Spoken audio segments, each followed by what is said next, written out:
నమ్మకంతో రూపాయి పని చేయలే మున్సిపాలిటీలో. కానీ ఇవాళ సిగ్గు లేకుండా మళ్ళీ మాకే ఓటేయండి అని ఓట్లాడుకునేందుకు మీ దగ్గరికి వస్తారు కాంగ్రెస్ వాళ్ళు. మరి మళ్ళీ ఇప్పుడు ఇడిచిపెట్టినట్టు ఇంకో 3 ఏళ్ళు దొరకరు మీకు, ఇంకో 3 ఏళ్ళు దొరకరు మళ్ళీ కాంగ్రెస్ వాళ్ళు. బుద్ధి చెప్పాలంటే ఇప్పుడే చెప్పాలి. ఇప్పుడు వస్తారు, ఇంటింటికి వస్తారు, వచ్చి వరుస కలుపుతారు. ఎటు పోవాలి నాకు అక్కడ పోయేందుకు లేదు. వెనక మా వాళ్ళందరూ బ్లాక్ చేసి పోయేందుకు లేదు. మా గుడ్ల మంజుల గారు వెనకకో అంటుంది.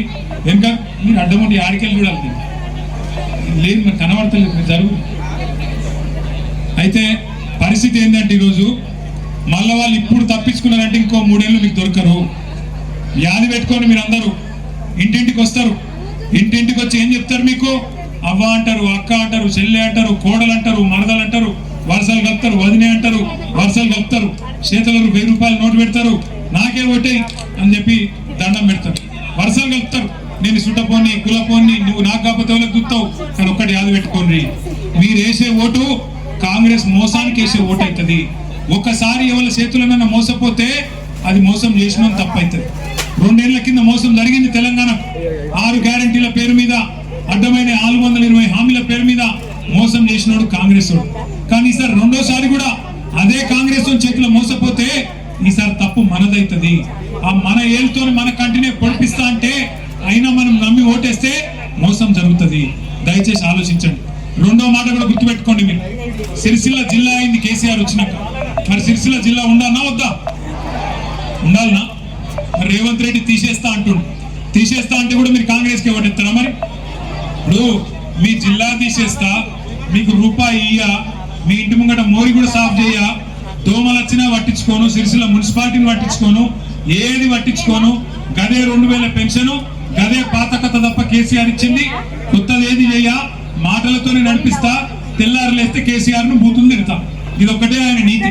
ఇది తప్ప చేసింది ఏమన్నా ఉందా? ఆలోచన చేయండి. మరి ఇట్లాంటి పరిస్థితుల్లో కాంగ్రెస్ కు ఓటేస్తే ఏమొస్తుంది ఆలోచన చేయండి. ముసలోళ్లకు కేసీఆర్ 2000 రూపాయల పెన్షన్ ఇస్తే వీళ్ళు ఎంత ఇస్తా అన్నారు కాంగ్రెస్ వాళ్ళు? 4000.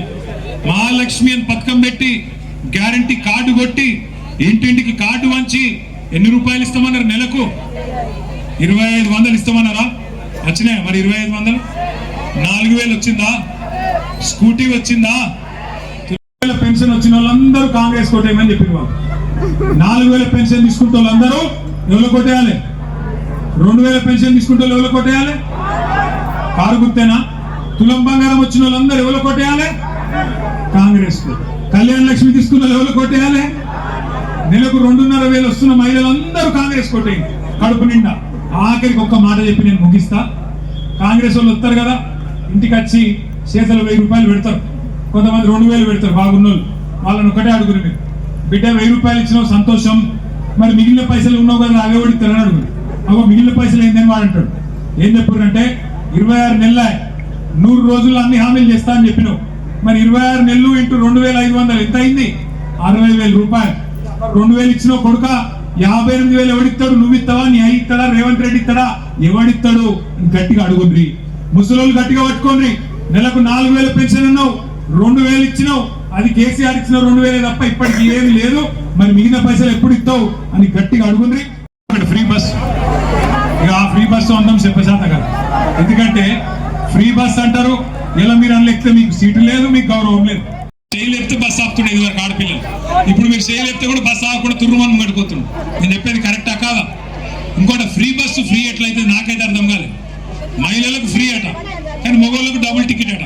మరి ఇల్లు అనక మగవాళ్ళు ఉంటారు, ఆడవాళ్ళు ఉంటారు, వాళ్ళకు డబుల్ టికెట్ వీళ్ళకి ఫ్రీ పెడితే గాడికి అయినట్టే కదా లెక్క. మరి అదేం ఫ్రీ బస్సు నాకైతే తెలియదు. మీరు ఒకటే దయచేసి ఆలోచించుండ్రి. కేసీఆర్ ఉన్నప్పుడు మంచిగుండేనా, ఇప్పుడు మంచిగున్నదా ఒక్కసారి మీరు ఆలోచన చేయండి. కేసీఆర్ ఉన్నప్పుడు బాగుండే అన్నట్టు ఒక్కసారి శైలి అవ్వట్టు చూస్తానే.